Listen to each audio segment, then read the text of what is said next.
तो आज की हमारी पड़ताल फाल्गुन मास महात्म्य के तीसरे अध्याय पर है। हमारे पास जो स्रोत हैं वो बताते हैं कि ये अध्याय सिर्फ एक धार्मिक कहानी नहीं है, बल्कि मतलब रिजॉल्व यानी संकल्प शक्ति, हाँ, और जीवन के बड़े से बड़े संघर्षों में जीत हासिल करने का एक तरह का ब्लूप्रिंट है। बिल्कुल। और ये उन लोगों के लिए खास तौर पर रेलेवेंट है जो कोशिश तो बहुत करते हैं लेकिन बार बार किसी न किसी रुकावट का सामना करते हैं। सही बात है।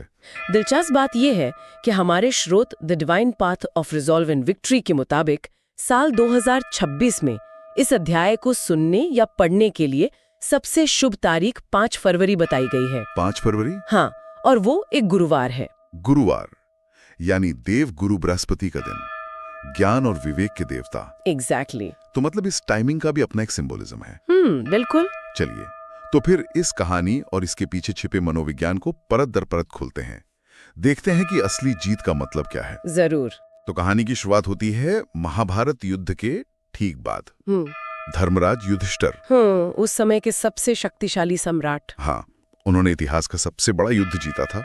एक विशाल साम्राज्य उनके कदमों में था, लेकिन स्रोत कहता है कि वो अंदर से बिल्कुल खोखला महसूस कर रहे थे। सिंहासन पर बैठकर भी उन्हें शांति नहीं थे। ये एक पैराडॉक्स जैसा है ना, सब कुछ पाकर भी कुछ ना पाना। और यही इस अध्याय का स्टार्टिंग पॉइंट है। युधिष्ठिर बाहरी जीत के पार जाकर आंतरिक स्थिरता खोज रहे थे। सही। वो समझ चुके थे कि असली लड़ाई बाहर नहीं बल्कि मन के अंदर लड़ी जाती है।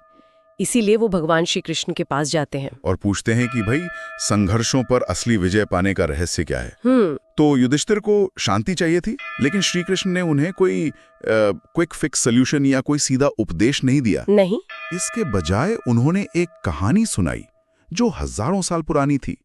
मुझे ये स्टोरी टेलिंग का तरीका हमेशा फैसिनेटिंग लगता है। सीधे लेक्चर देने के बजाय एक कहानी के जरिए अपनी बात कहना। हाँ, क्योंकि कहानियां हमें सीधे अनुभव से जोड़ती हैं, और ये कहानी थी श्री राम की, त्रेता युग की। हाँ, जो एक ऐसी ही असंभव लगने वाली चुनौती का सामना कर रहे थे। वो माता सीता की खोज करते करते विशाल समुद्र तट पर पहुंच चुके थे, और सामने एक अथाह अंतहीन समुद्र, उनके और उनके लक्ष्य के बीच की सबसे बड़ी दीवार। हमारे जीवन में भी तो ऐसे समुद्र होते हैं ना? बिल्कुल होते हैं। कोई मुश्किल इम्तिहान, कोई करियर की रुकावट, या कोई पर्सनल चैलेंज जो पार करना मतलब नामुमकिन सा लगता है। सही बात है। और स्रोत के अनुसार ये सिर्फ एक फिजिकल बैरियर नहीं था, ये असल में उनके सब्र और विल पावर का सबसे बड़ा टेस्ट था। दिलचस्प बात तो ये है कि श्री राम ने अपनी दिव्य शक्ति का इस्तेमाल करके समुद्र को सुखाने की कोशिश नहीं की। उन्होंने पहले विनम्रता से समुद्र देव से रास्ता मांगा, जो उस समय के धर्म के हिसाब से सही प्रक्रिया थी। ये दिखाता है कि शक्ति होने के बावजूद विनम्रता कितनी जरूरी है। तो पहले विनम्रता, जो काम नहीं आई। मुझे लगता है ज्यादातर लोग इस पॉइंट पे फ्रस्ट्रेट हो जाते, शायद अपनी शक्ति का प्रदर्शन करते। बिल्कुल, लेकिन उन्होंने ऐसा नहीं किया। वे लक्ष्मण के कहने पर पास के एक आश्रम में चले गए। ये थोड़ा काउंटर इंट्यूटिव लगता है ना? हाँ, लेकिन यहीं पर कहानी का सबसे गहरा साइकोलॉजिकल टर्न आता है। वो वक्तालभ्य नाम के एक महान ऋषि से मिलते हैं। अब यहाँ एक बात सोचने वाली है जो आपने उठाई, वही के श्री राम जो भगवान के अवतार हैं, वो एक ऋषि से मार्गदर्शन मांग रहे हैं। क्या ये थोड़ा अजीब नहीं लगता है? तो उन्हें तो सब कुछ पता होना चाहिए था। Why did he need a guide? ये एक बेहतरीन सवाल है, और स्रोत इसी विरोधाभास पर जोर देता है। भगवान होते हुए भी उन्होंने मानवीय सीमाओं का सम्मान किया। अच्छा, ये दिखाने के लिए कि चाहे आप कितने भी शक्तिशाली क्यों न हो, सही मार्गदर्शन और विनम्रता के बिना आपका अहंकार आपको भटका सकता है। मतलब एक तरह का लीडिंग बाय एग्जाम्पल था। हाँ, वो ये संदेश दे रहे थे कि जब आप फंस जाएं तो मदद मांगने में कोई शर्म नहीं है। और ऋषि वग्गदालभ्य ने उन्हें क्या समाधान दिया? कोई बड़ा यज्ञ या कोई मुश्किल अनुष्ठान नहीं, उन्होंने एक बहुत ही सरल लेकिन बेहद शक्तिशाली उपाय बताया। क्या? फाल्गुन महीने के कृष्ण पक्ष की विजया एकादशी का व्रत। विजया एकादशी? ऋषि ने कहा कि ये व्रत न सिर्फ समुद्र पार करने में मदद करेगा, बल्कि ये संकल्प को इतना मजबूत कर देगा कि रास्ते की हर बाधा खुद ब खुद हट जाएगी। तो ऋषि ने उन्हें विजया एकादशी व्रत का सुझाव दिया, लेकिन ये सिर्फ भूखे रहने की बात तो नहीं होगी। उपवास का संकल्प और विजय से क्या सीधा संबंध है? What's the mechanism here? स्रोत इसे एक तरह की ऊर्जा को केंद्रित करने की प्रक्रिया बताता है। ऊर्जा को केंद्रित करना? देखिए, हमारी ऊर्जा दिन भर में कई दिशाओं में बटी रहती है, खाने पीने, बोलने, सोचने में। जब आप अपनी इंद्रियों को, खासकर भोजन और वाणी को नियंत्रित करते हैं, तो जो ऊर्जा बाहर की तरफ जा रही थी वो भीतर की ओर मुड़ जाती है। अच्छा, तो ये एक तरह से अपने मेंटल फोकस को रीचैनल करने जैसा है, बाहर के शोर से हटकर अंदर की आवाज सुनना। एग्जैक्टली। ऋषि के अनुसार व्रत का मतलब सिर्फ उपवास नहीं, बल्कि आत्म संयम और ईश्वर पर अटूट विश्वास की साधना है। जब श्री राम ने इस व्रत का पालन किया, भगवान विष्णु का स्मरण किया, तो स्रोत कहता है कि उनके मन में जो डाउट था वो पूरी तरह खत्म हो गया और एक गजब का सेल्फ कॉन्फिडेंस आ गया। हाँ, उन्हें यकीन हो गया कि अब रास्ता जरूर मिलेगा। समस्या वही थी, समुद्र वही था, लेकिन उसे देखने का उनका नजरिया बदल गया था। ये तो हुई संकल्प की बात, लेकिन अध्याय में दान और संयम पर भी काफी जोर दिया गया है। मुझे ये हिस्सा भी काफी दिलचस्प लगा। हाँ, क्योंकि ये अध्याय सिर्फ व्यक्तिगत साधना तक सीमित नहीं है, ये हमें समाज से भी जोड़ता है। कैसे? स्रोत के अनुसार फाल्गुन महीने में किया गया दान, चाहे वो कितना भी छोटा क्यों ना हो, अक्षय फल देता है। अक्षय यानी जिसका पुण्य कभी खत्म नहीं होता। बिल्कुल। इसमें 2 खास तरह के दानों का जिक्र है। एक तो 7 तरह के अनाज का दान, हाँ। और दूसरा तांबे के बर्तन में पानी भर के किसी ब्राह्मण को देना। आज के जमाने में इसका क्या मतलब हो सकता है? पॉइंट तो है। हम में से ज्यादातर लोग खेती नहीं करते। क्या ये अबंडेंस माइंडसेट या अपनी स्किल्स को शेयर करने जैसा है? आपने बिल्कुल सही पकड़ा। स्रोत का इशारा उसी तरफ है। ये सिर्फ अनाज देने की बात नहीं है, ये अपनी बहुतायात को पहचानने की बात है। अच्छा। चाहे वो ज्ञान हो, समय हो या संसाधन। 7 अनाज का दान संग्रह करने की प्रवृत्ति, होर्डिंग मेंटालिटी को तोड़ने का प्रतीक है। का दान, इसका क्या सिंबोलिज्म है? ये भी बहुत गहरा है। विज्ञान भी मानता है कि तांबा एक ऊर्जावान धातु है जो सूर्य तत्व से जुड़ी है। ओके। और जल जीवन का आधार है, चंद्रमा का प्रतीक जो शीतलता देता है। तो जब आप ऊर्जा यानी तांबा और सूर्य, और जीवन यानी जल और चंद्रमा का दान करते हैं, तो आप असल में अपने जीवन में ऊर्जा और शांति का संतुलन बना रहे होते हैं। बिल्कुल।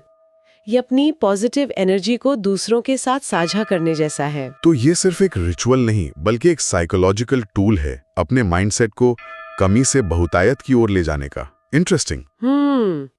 अध्याय में एक और बात कही है, पुरुषार्थ और ईश्वर के स्मरण के बारे में। हाँ, और ये बहुत महत्वपूर्ण संतुलन है। तो क्या ये अध्याय सिर्फ प्रार्थना और व्रत पे जोर देता है, या इसमें कर्म यानी पुरुषार्थ की भी कोई भूमिका है? ये बहुत जरूरी सवाल है, क्योंकि अक्सर लोग इन दोनों को अलग अलग देखते हैं। सही बात है।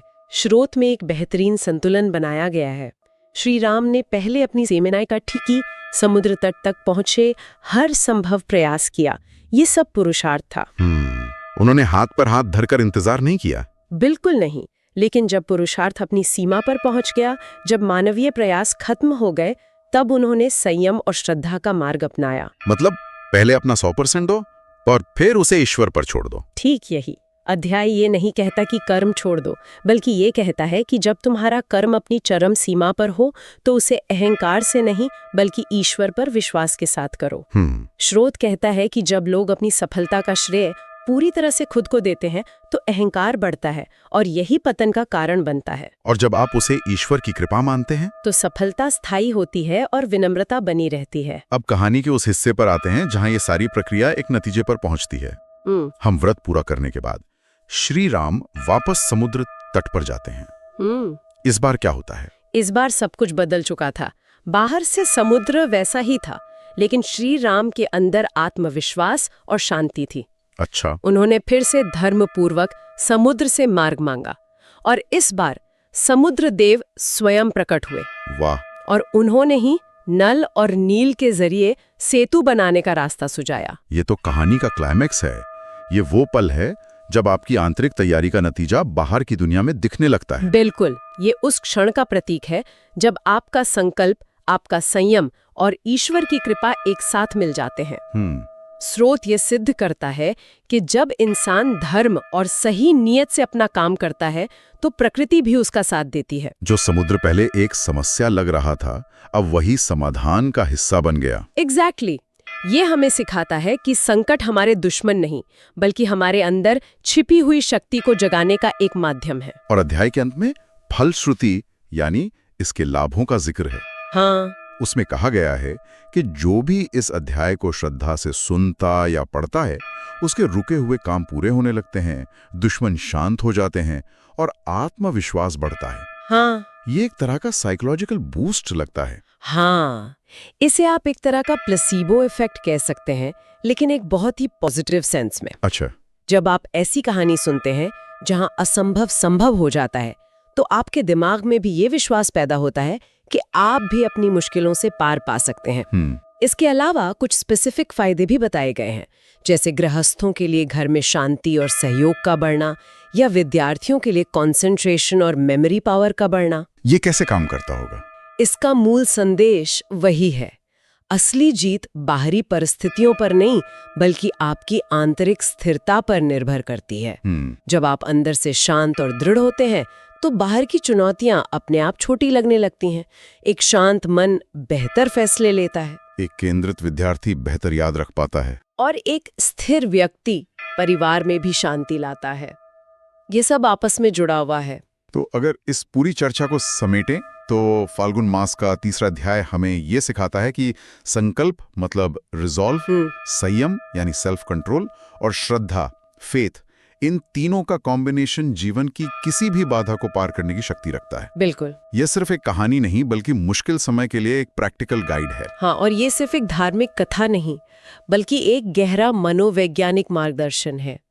ये बताता है कि सेल्फ कंट्रोल से ही बाहरी दुनिया पर विजय पाई जा सकती है। सही। जब आप अपनी इंद्रियों, अपनी विचारों और अपनी भावनाओं को काबू करना सीख जाते हैं, तो आप किसी भी बाहरी चुनौती का सामना करने के लिए तैयार हो जाते हैं। असली जीत का मैदान बाहर नहीं, हमारे मन के भीतर है। इस पूरी पड़ताल के बाद एक सवाल मेरे मन में घूम रहा है, जो शायद हमारे सुनने वालों को भी सोचने पर मजबूर करे। बताइए। अगर संकट वाकई हमारे दुश्मन नहीं, बल्कि हमारी छिपी हुई शक्तियों को जगाने के मौके हैं, तो हम अपने जीवन की मौजूदा चुनौतियों को किस नए नजरिए से देख सकते हैं?